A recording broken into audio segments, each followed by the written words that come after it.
C'est l'info, votre double page info du week-end, Martha Arnaud. Bonjour à tous et bienvenue, je suis très heureux de vous retrouver sur C'est l'info en ce week-end, un peu spécial week-end de Noël, 17e numéro, et aujourd'hui nous allons consacrer une très large partie de cette émission aux récents événements passés en Catalogne, avec une victoire pour les indépendantistes et surtout un désaveu pour Madrid. Les trois partis sécessionnistes ont en effet obtenu 70 élus sur les 135 aux élections régionales catalanes qui le 21 novembre, retrouvant ainsi leur majorité au Parlement régional. Les résultats des élections, dont le taux de participation est un record historique avec 82% des votants, constitue un défi majeur pour le gouvernement de Mariano Rajoy, qui avait organisé ce scrutin pour en affaiblir les indépendantistes. S'il exclut de convoquer des nouvelles élections nationales après ce scrutin, Mariano Rajoy s'est dit prêt vendredi 22 décembre à discuter avec le gouvernement catalan au lendemain des élections régionales qui ont vu la victoire de la coalition indépendantiste. En tout cas, dans les rues de Barcelone, les sécessionnistes ont célébré leur victoire. Eux, qui conservent peut-être leur majorité, mais ils craignent que le bras de fer avec Madrid continue, d'autant que les unionistes ont remporté le vote populaire. Bienvenue donc dans cette 17e émission de C'est l'info. Nous allons faire un peu d'histoire pour commencer. Nous revenons sur ce problème catalan qui remonte un peu plus loin que octobre 2017.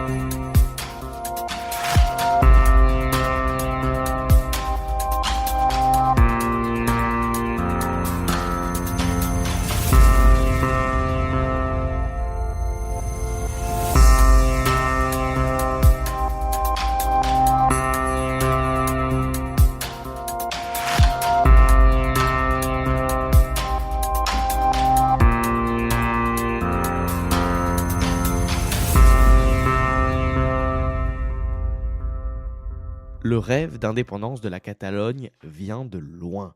Tout au long de l'histoire de l'Espagne, les Catalans se sont toujours distingués par une langue et une culture politique propres. Juridiques, économiques et fiscaux, les multiples contentieux entre Barcelone et Madrid, nés au XVIIe siècle, se sont cristallisés durant la période noire de la dictature franquiste.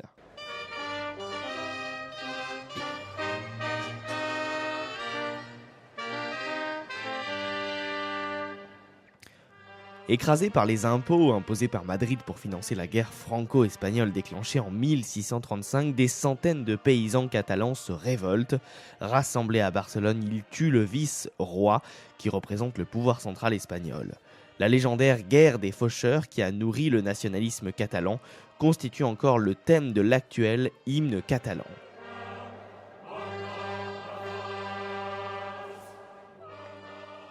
La réconciliation entre Paris et Madrid lors du fameux traité des Pyrénées daté de 1659 prévoit une partition de la Catalogne et la rétrocession de la moitié nord de la région, rebaptisée Roussillon, à la France.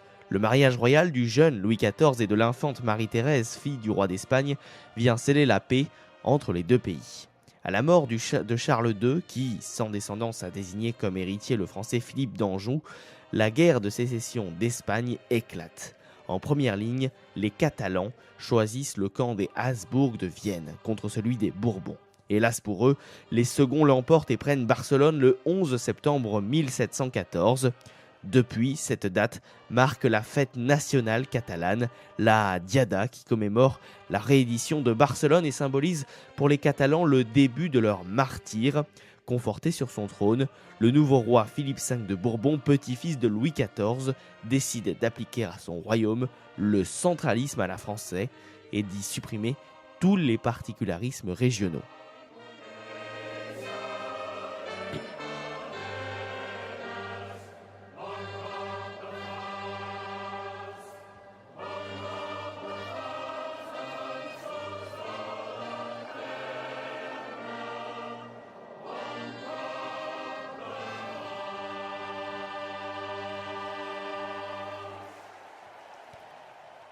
Au début du XXe siècle, la Catalogne, devenue la grande région industrielle d'Espagne, est le berceau de ces luttes ouvrières. Elle subit la répression policière de la monarchie En 1932, sous la Seconde République, le Parlement espagnol vote un statut d'autonomie pour la Catalogne.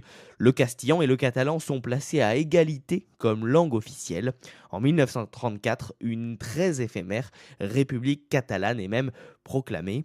Mais la guerre civile qui éclate en 1937, après la victoire du Front populaire en 1936 en France, se solde par la défaite républicaine et la victoire du général nationaliste Franco en janvier 1939, avec la chute très symbolique de Barcelone. À partir de février 1939 commence ainsi l'exode des réfugiés espagnols de la guerre civile, la retirada, retraite des troupes en espagnol et catalan. Plus de 450 000 républicains franchiront la frontière franco-espagnole et pendant ce temps, Franco continue de s'installer dans tout le pays. Le général Franco est l'hôte de la Catalogne où, dans chaque ville, une réception triomphale accueille le chef de l'État espagnol.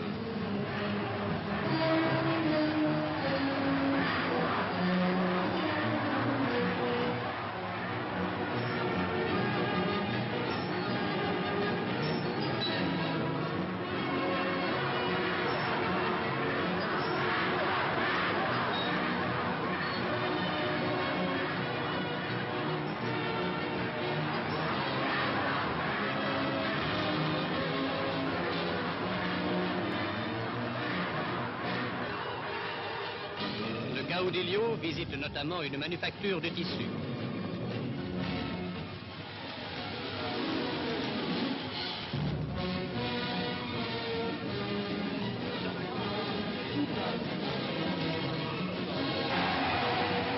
Tous, des plus riches aux plus pauvres, apportent des cadeaux symboliques au général Franco, tenant ainsi à manifester leur reconnaissance à celui qui releva l'Espagne de ses ruines.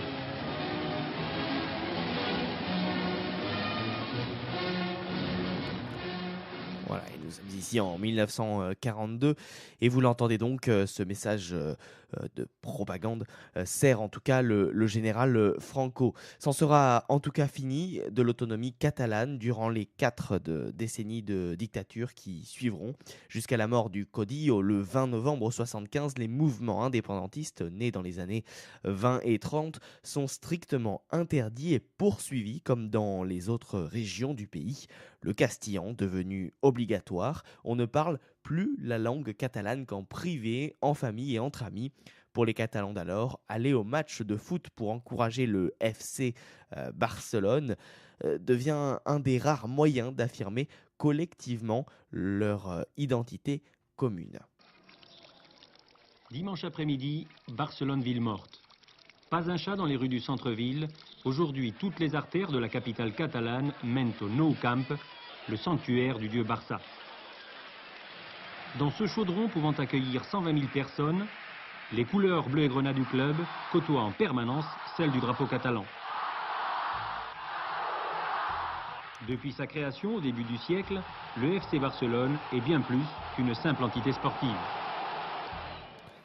En tout cas, en 1979, la Catalogne obtient un nouveau statut d'autonomie régionale lors d'un référendum approuvé par 88,1% des votants.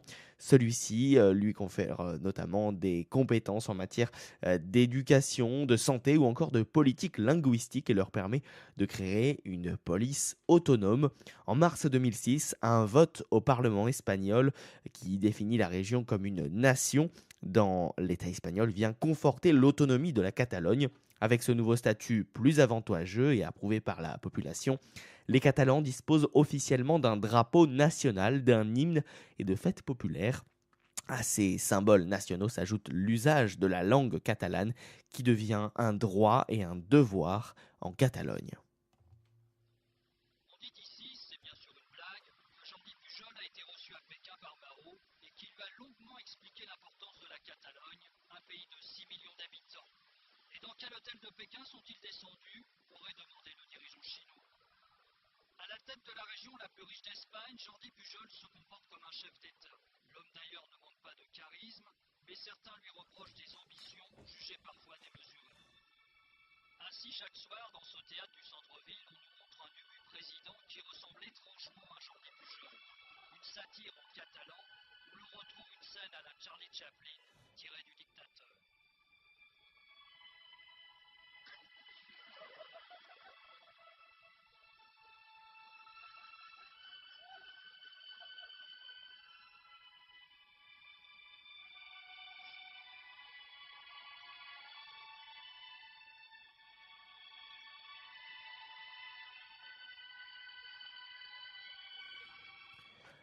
Retour de bâton en 2010, le Parti populaire de Mariano Rajoy met le feu aux poudres en faisant annuler partiellement le statut catalan. À sa demande, le tribunal constitutionnel espagnol rejette la valeur juridique de la définition de la Catalogne comme nation et l'usage du catalan comme langue préférentielle dans l'administration et les médias.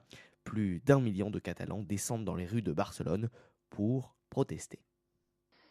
En Europe encore, la Catalogne va-t-elle devenir le 28e État de l'Union? Dimanche se tiennent des élections cruciales.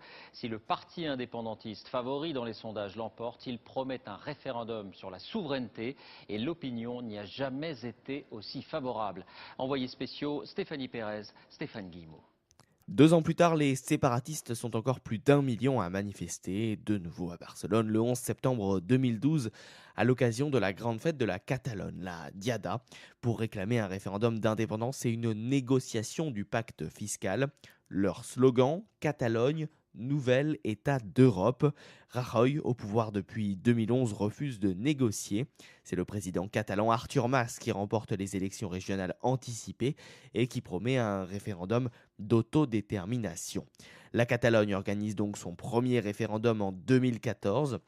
Symbolique, la consultation est déclarée anticonstitutionnelle par l'État espagnol. Près de 80% des votants, soit 1,8 million de Catalans sur près de 6 millions d'électeurs potentiels, disent oui à l'indépendance.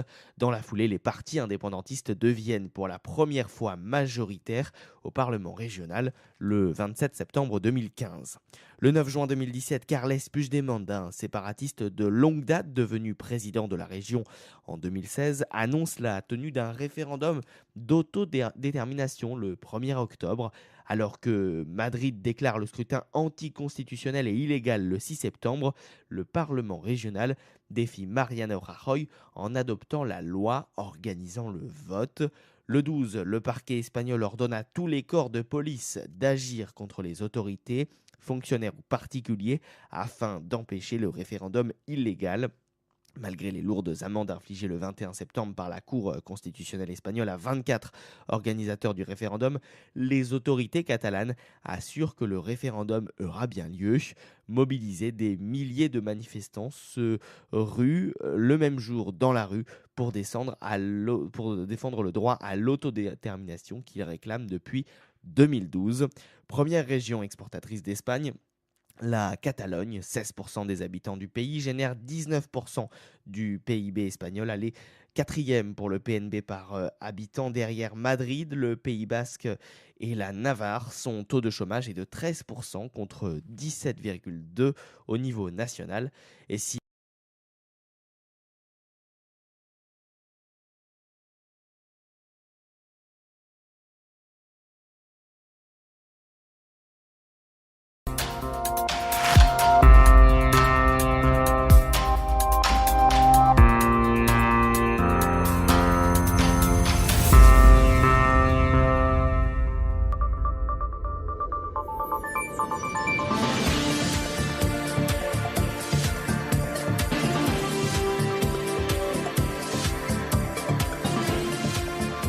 Le duplex. 2 mois après la déclaration d'indépendance en Catalogne, les Catalans décidaient donc, je vous le disais dans le sommaire, ce jeudi 21 décembre, si les séparatistes devaient rester ou non au pouvoir dans la région. Un scrutin qui avait des allures de référendum pour ou contre l'indépendance, alors que la région a été placée sous la tutelle de Madrid. Franck Payanav, bonjour. Bonsoir Martin, bonsoir à tous. Et oui, bonsoir effectivement, puisqu'il est 22h50 à l'heure où nous enregistrons ce duplex pour C'est l'Info.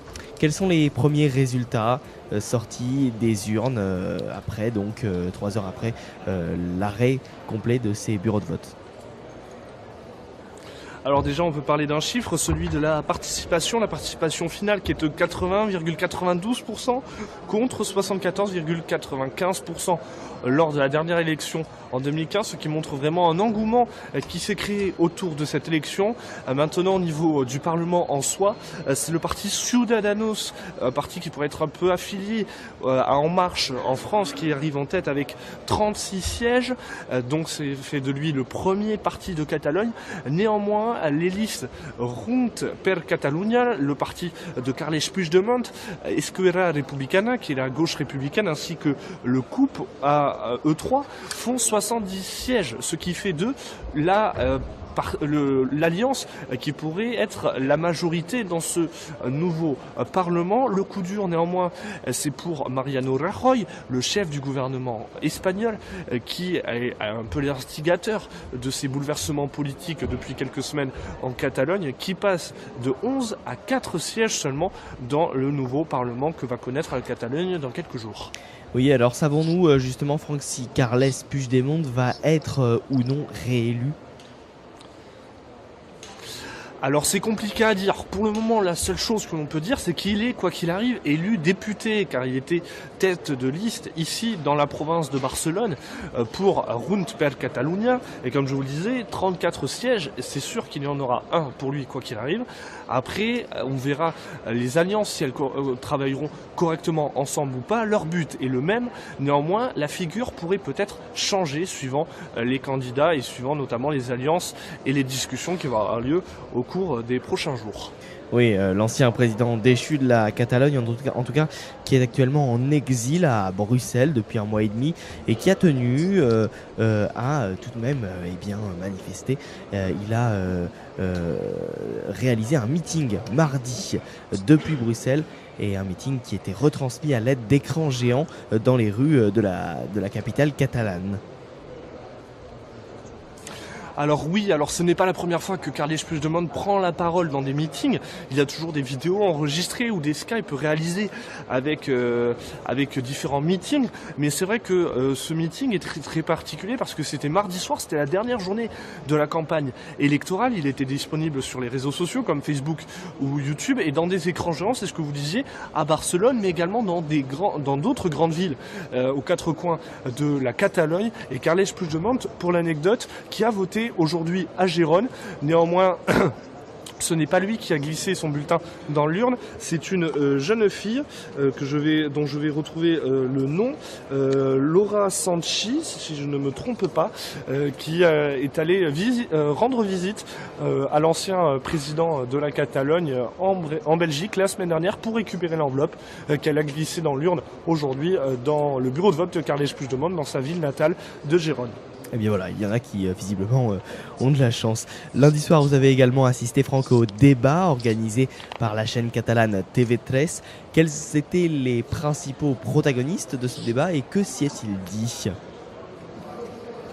Alors déjà, il faut expliquer le contexte. C'était le tout dernier débat. La veille, c'était la chaîne nationale privée, la Secta, qui avait organisé un débat. Donc lundi, à l'occasion de notre reportage à TV3, on va y revenir dans quelques minutes.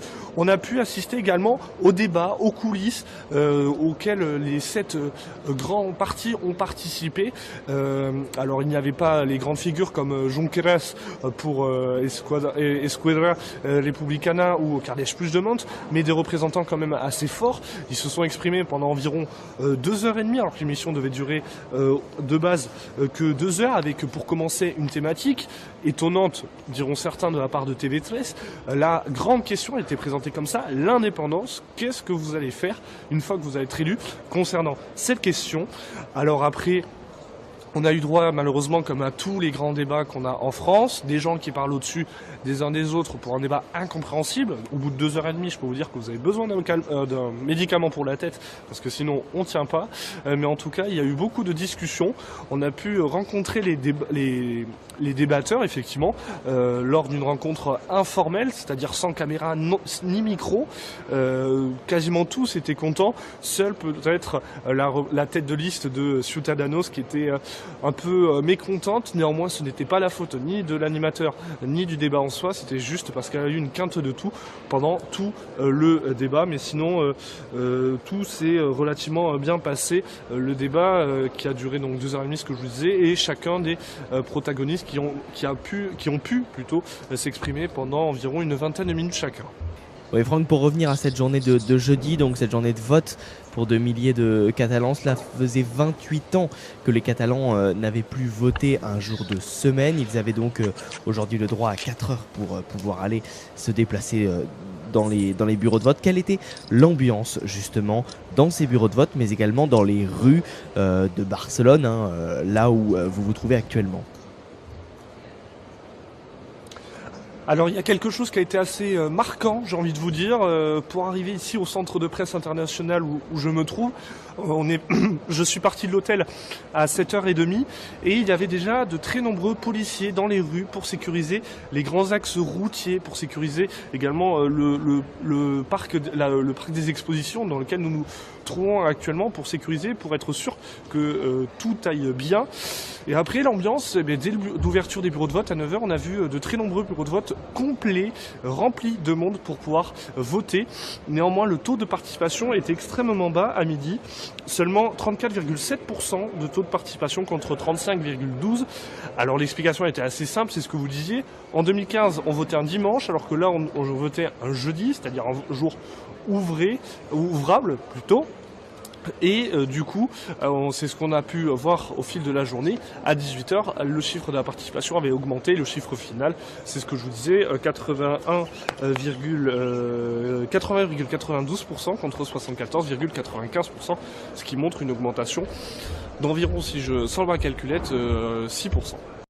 Eh bien voilà, le compte semble donc bon. Merci Franck, on va vous retrouver dans quelques instants.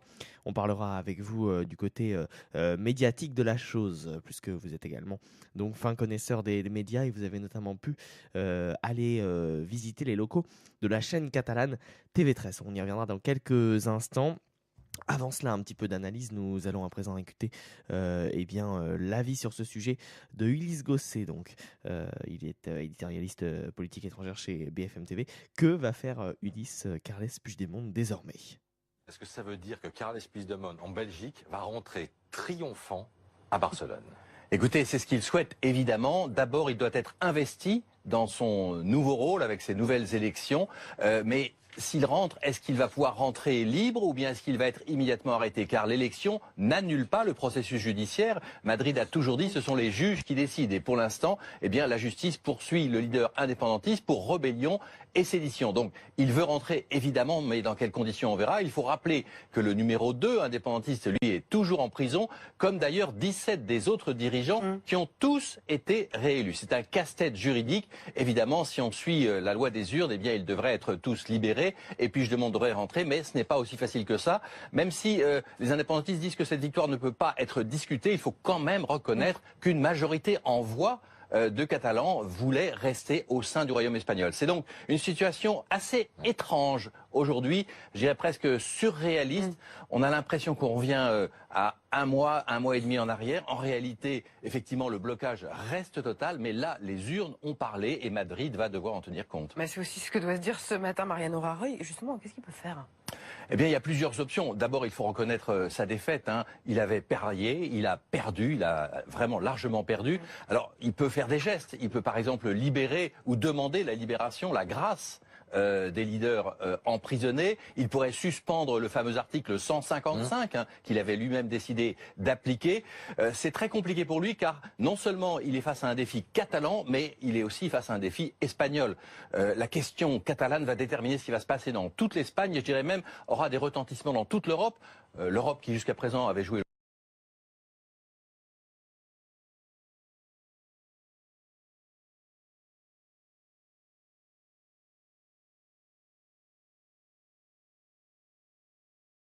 Analyse donc à ce sujet de Ulysse Gosset. L'on appelle tout de suite par téléphone Jordi Vera. Bonjour Jordi. Bonjour. Vous êtes coordinateur du mouvement Oui au pays catalan. Oui au pays catalan, une force politique prenant la collectivité territoriale unique. On va en parler dans quelques instants. Collectivité territoriale pour le département des Pyrénées-Orientales. Mais avant cela, revenons avec vous un petit peu sur ce score qui montre donc une Catalogne fracturée en deux et qui redonne surtout la majorité parlementaire aux indépendantistes qui obtiennent 70 sièges sur les 135. Que vous révèle ce score, Jordi Vera? Eh bien, écoutez, ça révèle l'adhésion d'une majorité des Catalans à la voie indépendantiste, et ceci malgré l'état d'exception en couvert qui existait en Espagne, puisque les leaders des partis indépendantistes, ils étaient soit en prison, soit en exil. Et malgré ceci, on a assisté hier soir à une éclatante victoire des indépendantistes, dans la mesure où il y a eu une participation monstre qui est aujourd'hui indépassable. Jusqu'à présent, Madrid racontait toujours qu'il y avait une majorité silencieuse en Catalogne. Aujourd'hui, ce fantasme d'une majorité silencieuse a disparu. Il y a une majorité favorable à l'indépendance, très largement. Il y a une petite minorité de fédéralistes et les unionistes, ils sont minoritaires.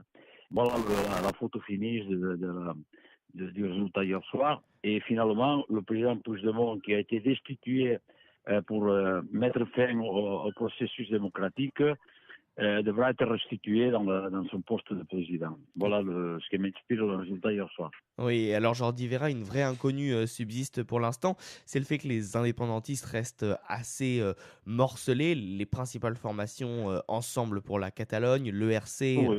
la coalition menée par Oriol Junqueras et la Ouais. CUP, vont-ils arriver à travailler ensemble? Bien sûr, bien sûr. Il était clair de la part de tous les indépendantistes que l'objectif principal c'était restituer le gouvernement de la République catalane. Donc, et là, ils étaient tous d'accord. Après, chacun pouvait avoir des ambitions légitimes pour avoir le leadership. Mais bon, les électeurs ont tranché. Le leadership est resté à Junts per Catalunya, au parti de Puigdemont. Et maintenant, j'ai entendu hier soir la volonté des autres de restituer rapidement le gouvernement qui avait été destitué par Madrid. Donc, il n'y a pas de souci de ce côté-là. Il y a une unité très claire des indépendantistes, ce qui n'est pas le cas du tout des anti-indépendantistes. Même si ils n'ont aucune chance d'avoir la majorité, puisqu'ils sont très loin de pouvoir avoir une majorité au Parlement. Mais en tout cas, eux, ils sont vraiment divisés, puisque ces 2 mois ou 2 mois d'état d'exception n'a rien donné. Ça n'a pas permis de dégager une majorité anti-indépendantiste. Bon, ça a permis de regrouper en un seul parti le vote unioniste. Mais bon, ça, on a connu ça par le passé. Et finalement, ce qui compte, c'est que le plancher des indépendantistes a encore progressé, puisque on est passé de 1 900 000 lors des dernières élections à presque 2 100 000 pour les élections présentes. Donc, pratiquement une progression encore de 200 000 indépendantistes de plus. Oui, et alors désormais, quelle réponse attendez-vous du gouvernement espagnol et plus particulièrement de Mariano Rajoy? Rajoy devait prendre acte du résultat des Catalans, surtout que son parti a pris, entre guillemets, une raclée historique. C'est un parti qui n'existait, qui sera, il est le dernier, qui n'aura pas de groupe au Parlement, qui sera dans les non inscrits dans l'Assemblée catalane.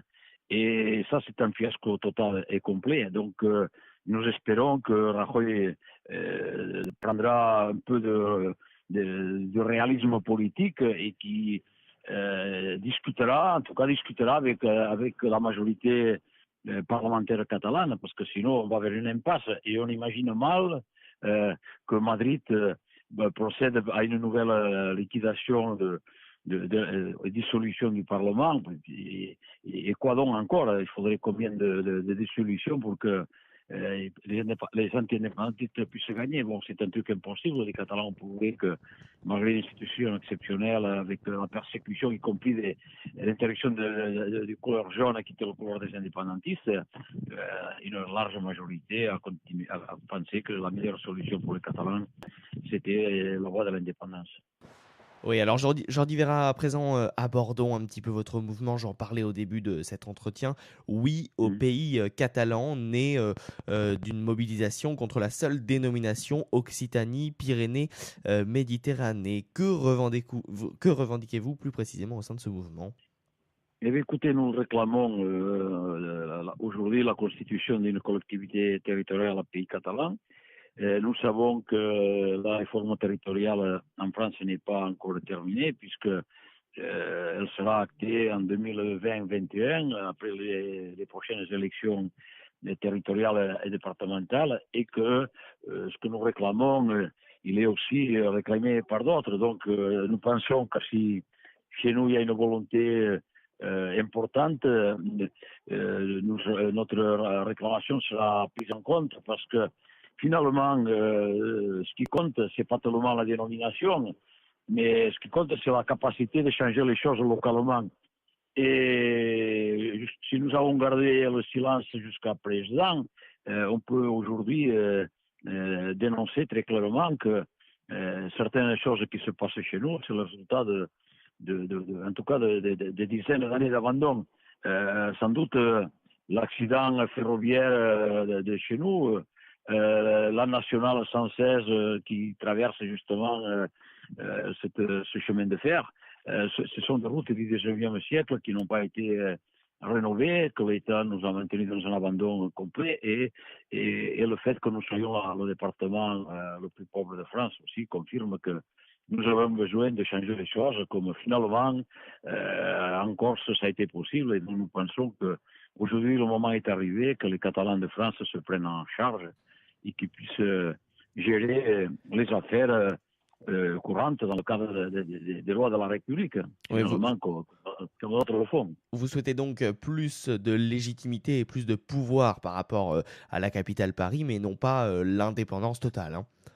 Non, ici, notre réclamation est dans le cadre de la République française, c'est l'autonomie à l'intérieur de la République, comme les Corses, éventuellement, mais comme ça tout le monde comprend. Nous voulons que toutes les compétences qui sont les compétences régionales, départementales et communautaires soient gérées par une seule communauté comme la communauté unique en Corse aujourd'hui. Donc nous voulons pouvoir gérer nos affaires en pays catalan et tout ce qui est les compétences de l'État continuera à être géré depuis Paris, les compétences européennes depuis Bruxelles. Donc ça c'est le principe de subsidiarité tel qu'il a été imaginé pour la construction de cette Europe unie. Oui, alors justement, en tant que mouvement politique, vous êtes présenté aux dernières élections législatives. Combien comptez-vous d'adhérents ? Nous avons 800 adhérents et nous avons obtenu presque 6 000 voix lors des élections législatives. Malgré le fait que notre propagande électorale n'a pas été distribuée, puisqu'il y a eu une défaillance chez nous de la part de l'État, et les professions de foi et les bulletins de vote n'ont pas été distribués aux électeurs. Donc c'est un résultat très intéressant, puisque notre mouvement a été le premier dans plusieurs communes. Nous avons fait plus de 5% dans presque 120 communes dans le département. Et donc, notre marge de progression, elle est là. Et je pense que notre mouvement va encore progresser dans la mesure où on ne voit pas une alternative possible au fait que finalement, on se prenne en charge et on soit capable de gérer notre avenir nous-mêmes. Merci beaucoup, Jordi Vera. Je rappelle que vous êtes coordinateur du mouvement Oui au pays catalan. Je vous invite donc à vous renseigner sur ce mouvement wiaupayscatalan.com. Merci beaucoup et bonne journée.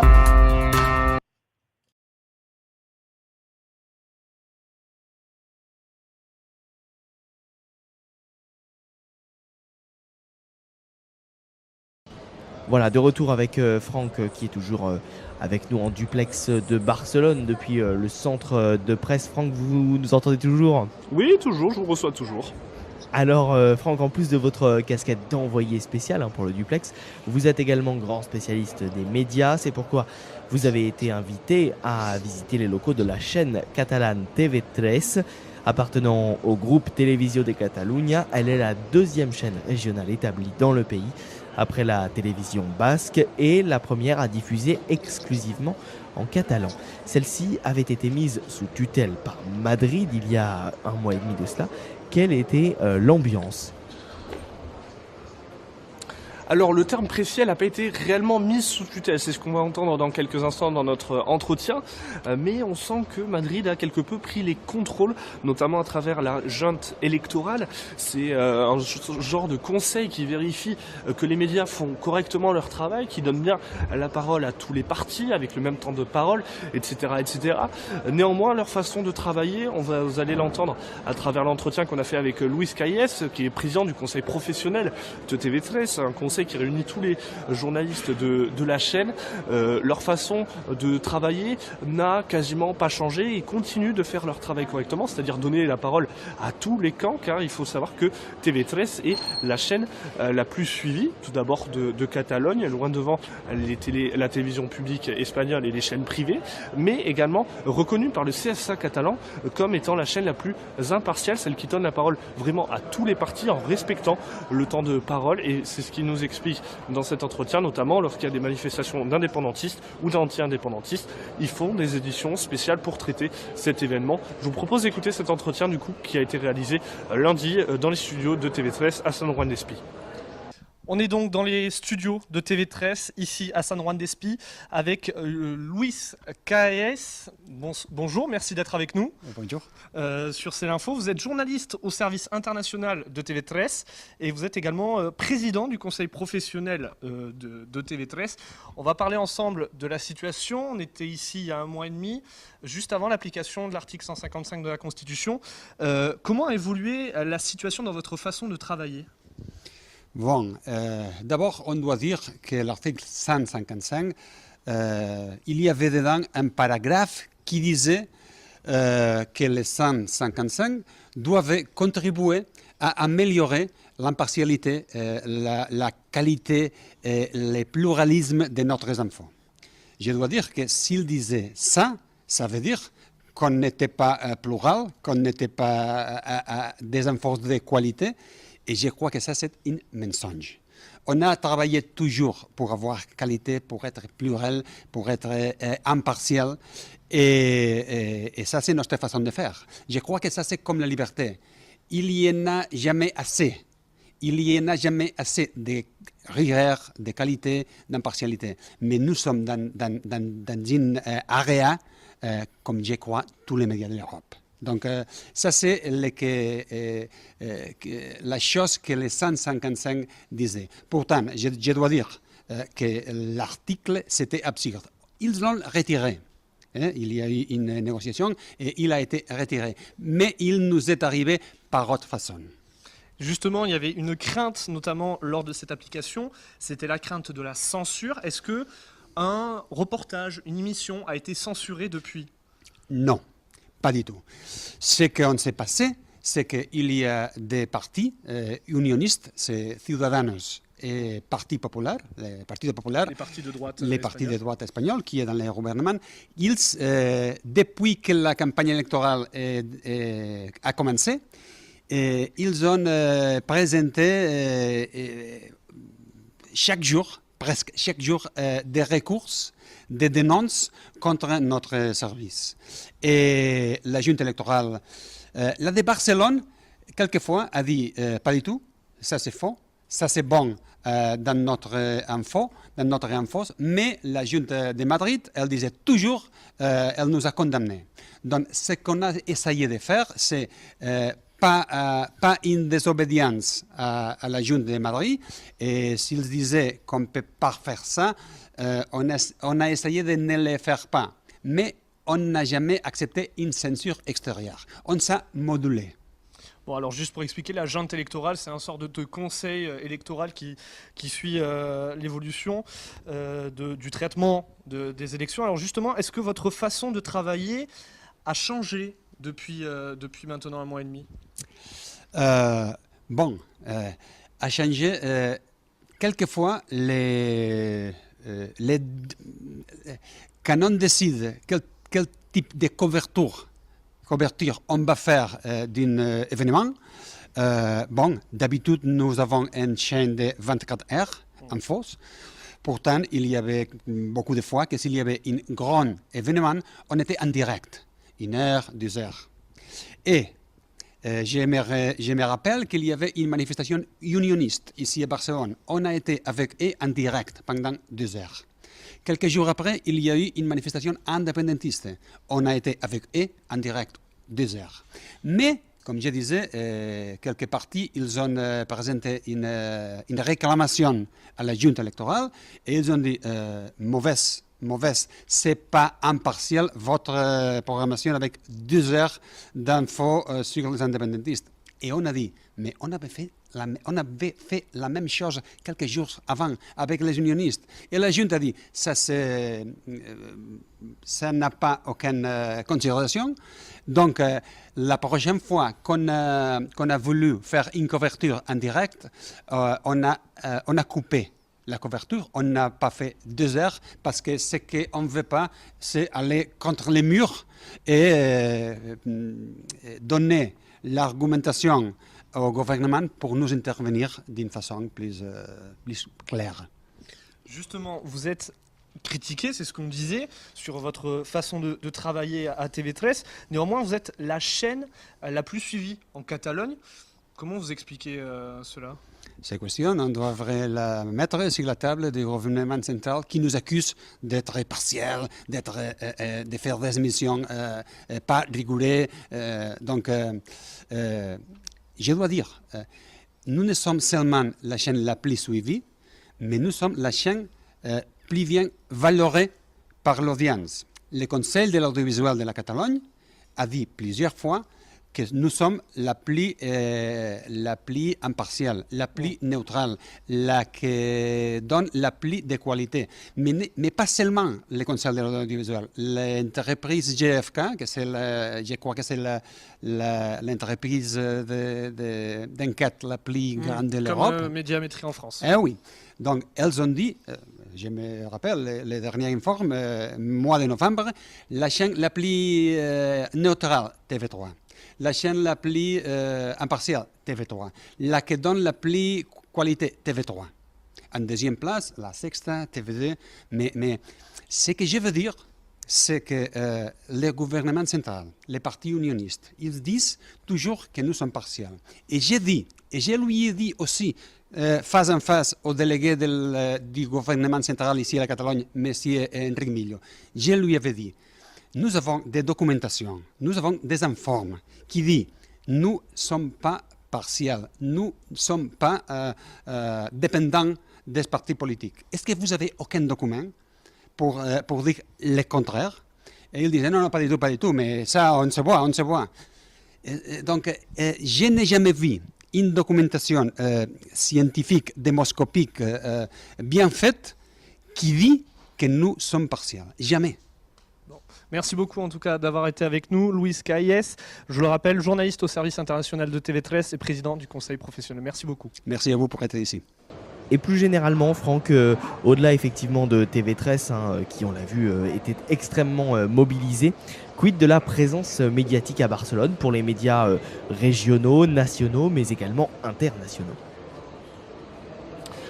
Alors, le début de la semaine était assez calme, on va dire, à part lundi au débat de TV3 où il n'y avait que moi et un collègue de la télévision allemande. Il n'y avait aucun média international. Ils sont tous quasiment arrivés entre mardi et mercredi, notamment mercredi soir où un dispositif très impressionnant, 10 personnes, 2 caméras pour Sky News, la chaîne d'information britannique, alors que nous, on était à côté, c'est l'info, et puis des collègues de télévision autonomique, de télévision régionale espagnole, où on était au maximum 2 par équipe, et c'est-à-dire qu'à 5 équipes de reportage, on n'était toujours pas assez nombreux face à eux.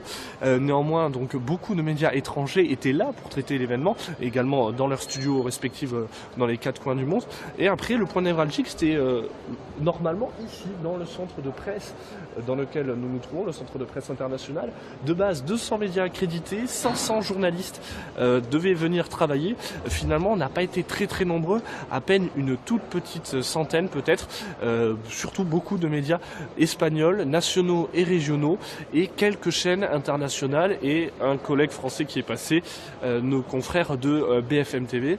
Mais sinon, le dispositif médiatique peut être expliqué autrement. C'est tout simplement que les journalistes ont préféré aller plutôt dans les QG directement pour avoir l'ambiance, ou également dans les bureaux de vote.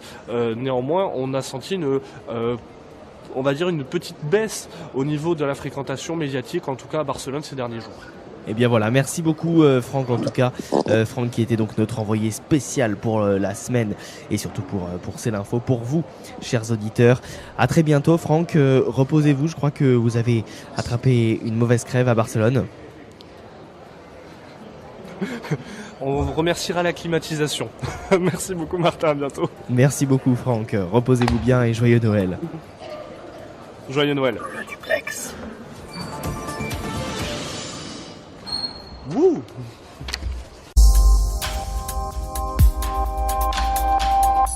Allez, on passe à présent à toute autre chose. Après la Catalogne, nous partons en Corée du Nord. La Corée du Nord fait beaucoup parler d'elle pour ses tirs de missiles intercontinentaux de plus en plus puissants et pour ces 6 explosions nucléaires souterraines, dont la dernière date de septembre.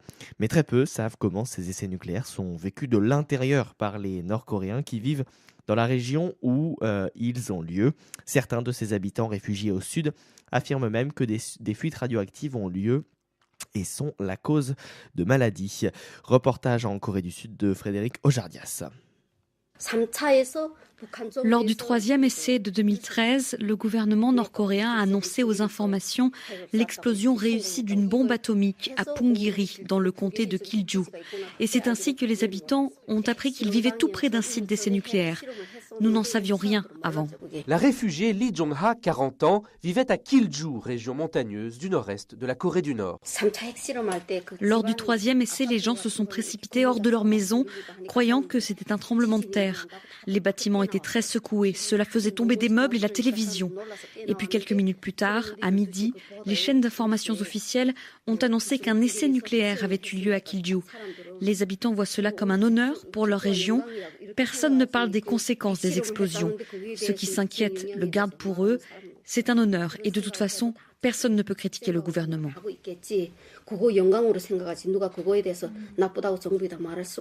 Selon les réfugiés, il y a dans leur région un nombre anormalement élevé de maladies et de naissances de bébés mal formés. Lee Yeon-sil, 60 ans. J'ai vécu à Kilju jusqu'au 3e essai, puis je me suis enfui. Nous vivions sans être conscients des dangers du nucléaire pour notre santé. Il y a beaucoup de gens malades dans la région, des maladies que les médecins n'arrivent pas à diagnostiquer et que nous appelons maladies fantômes. Ces témoignages sont difficiles à vérifier. Les symptômes décrits par les réfugiés ne correspondent pas à ceux d'une irradiation et aucune fuite radioactive n'a été détectée par les pays voisins qui surveillent pourtant de très près chaque essai nucléaire. Le gouvernement sud-coréen a effectué des tests sur les membres de la famille de Lee Yeon-sil, mais n'a décelé aucune contamination. Un manque de preuves qui n'empêche pas la presse conservatrice à Séoul de dépeindre une région ravagée par les radiations. De son côté, Lee Yeon-sil assure que les gens de Kilju sont les grands oubliés de la crise nucléaire. Le régime nord-coréen se moque que les gens meurent. Il cherche juste à maintenir son pouvoir. Nos parents, nos enfants, nos proches vivent encore tous là-bas. C'est indigne. Mais la communauté internationale ne pense qu'aux risques nucléaires et militaires. Elle ignore les habitants de la région. À Séoul, des experts estiment que la montagne sous laquelle ont lieu ces essais est fragilisée et qu'une nouvelle explosion pourrait provoquer son effondrement et un rejet de nombreux éléments radioactifs dans l'atmosphère. Frédéric Ojardias, Séoul, RFI. Séoul, donc en Corée du Sud. Allez, nous partons à présent en Norvège. La Norvège est aujourd'hui le seul pays au monde où l'on vend plus de voitures électriques que de véhicules à moteur thermique. Elles sont en effet 135 000 à circuler sur les routes de ce pays qui compte seulement 5 millions d'habitants. La Norvège apparaît donc comme un marché pilote pour la voiture électrique, mais aussi le premier où l'on commence déjà à envisager la disparition prochaine des véhicules thermiques, avec toutes les conséquences que ce bouleversement peut générer. Frédéric Faux, en Norvège. C'est vraiment génial de conduire sur la voie réservée aux bus. Aujourd'hui, il y a beaucoup de circulation. Nous sommes vendredi. Je viens de rouler 10 minutes sur cette voie réservée. Ça m'a fait gagner 30 minutes. L'un des plaisirs quotidiens de Jørgen Gilberg lorsqu'il rejoint son domicile dans la banlieue d'Oslo est d'emprunter légalement les couloirs de bus pour éviter les embouteillages. Les conducteurs de voitures électriques en Norvège bénéficient d'autres avantages. Ils ne paient aucune taxe, ni les péages urbains ou le stationnement. Oslo, la capitale norvégienne, dispose déjà de parkings tout électriques, comme le Vulcan, le plus moderne d'Europe. Sture Portvik est chargé de ce dossier à la mairie. Nous avons ici 100 places de recharge et bien sûr, tout est déjà préparé pour recevoir la prochaine génération de superchargeurs. Elle permettra de charger une batterie en 5 ou 6 minutes. Il y a 10 ans, personne n'avait entendu parler de smartphone. Aujourd'hui, on s'en sert pour tout. La même chose va se passer pour la voiture électrique. La croissance est si rapide. La Norvège est le marché pilote de l'électrique, mais aussi celui où l'on commence déjà à envisager la disparition prochaine des véhicules thermiques. Une transition gérée notamment par les avantages fiscaux. Le député Ola Elvestuen a participé à la discussion budgétaire qui vient de s'achever.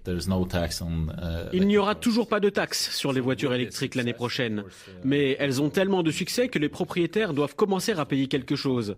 Si les gouvernements locaux le veulent, ils peuvent commencer à faire payer le parking, les péages, mais ils ne peuvent pas imposer un tarif qui soit supérieur à la moitié du tarif normal. Il faut toujours qu'il y ait un avantage pour les voitures à zéro émission, même dans le futur. Cette avance de la Norvège est aussi visible dans le comportement des consommateurs. Acheter une voiture électrique qui est devenue banale. En avoir deux, se passer complètement de l'essence ou du diesel est plus radical. C'est pourtant le choix qu'a fait la famille Gilberg. Voilà ma femme qui arrive avec sa propre voiture électrique. C'est vraiment facile à conduire et c'est vraiment super de rentrer à la maison et de brancher la voiture. Je n'ai plus besoin de penser à faire le plein dans une station.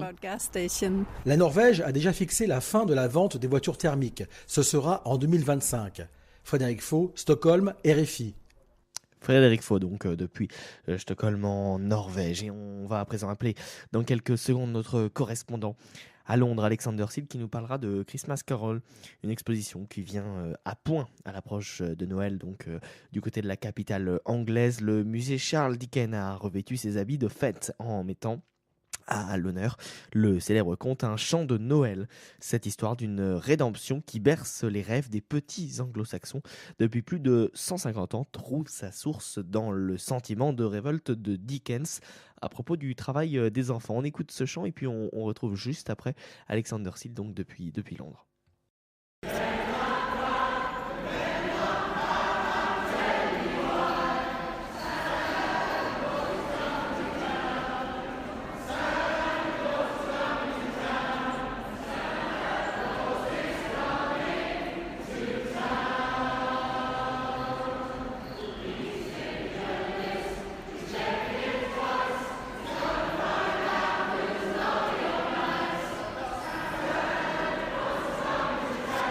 Bonjour Martin. Ces chants que vous avez entendus sont des Christmas carols, des chants de Noël, et ils font partie de l'esprit de Noël dans les pays anglo-saxons. En Angleterre, à Londres et dans d'autres villes par exemple, les habitants jeunes et moins jeunes font du carol singing. Ils chantent des chants de Noël pendant les jours qui précèdent Noël. Ils vont de porte à porte pour collecter de l'argent pour des organismes caritatifs. Ils chantent même dans les rues commerçantes, comme à Oxford Street par exemple.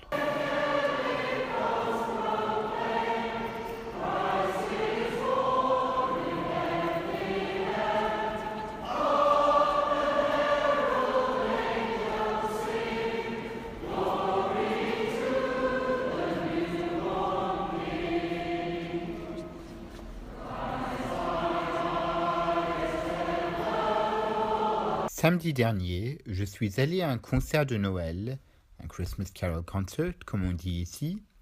Ce n'était pas dans une église, mais dans un musée, au Victoria and Albert Museum, dans le quartier français de South Kensington.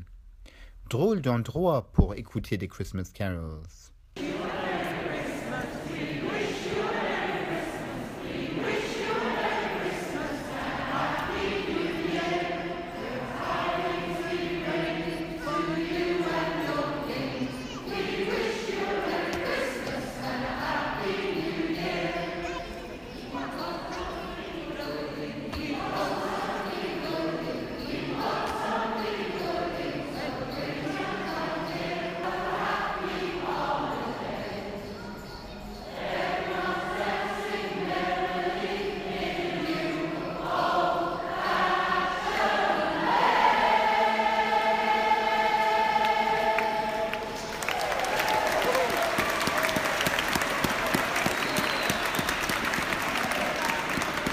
vous avez donc entendu, ces chanteurs ont été applaudis par les spectateurs venus assister au concert.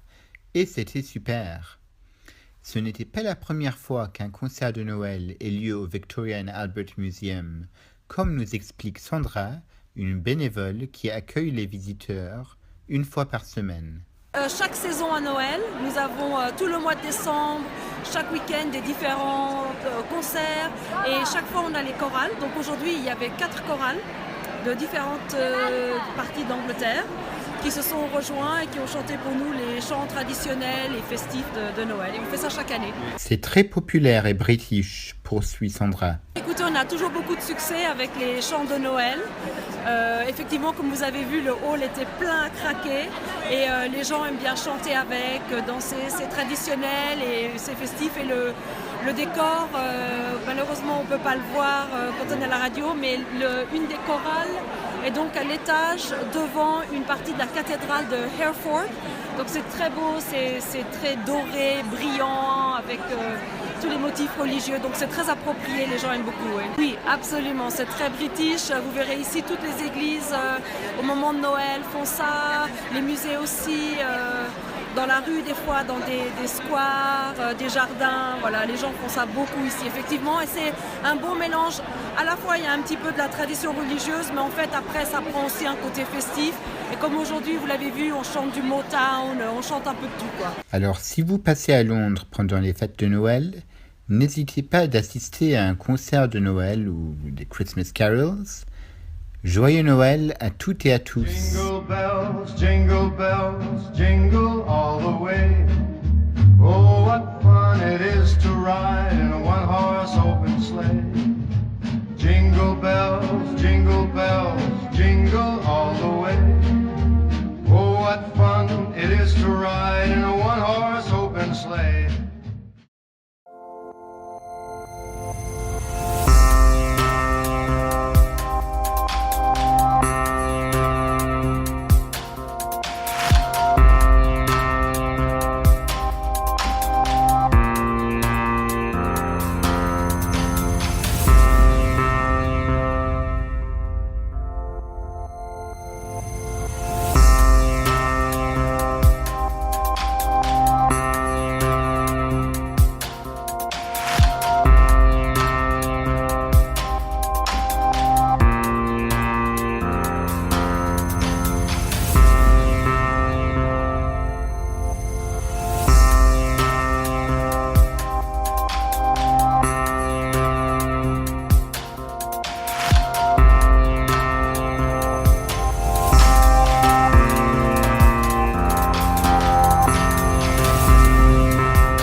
C'est l'info, votre double page info du week-end, Martha Arnaud.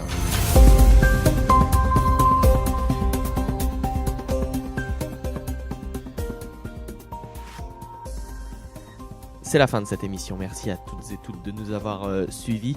Excellent week-end à tous, joyeux Noël et rendez-vous la semaine prochaine avec une émission encore une fois un peu particulière. Nous effectuerons une rétrospective de l'année 2017. Salut à tous.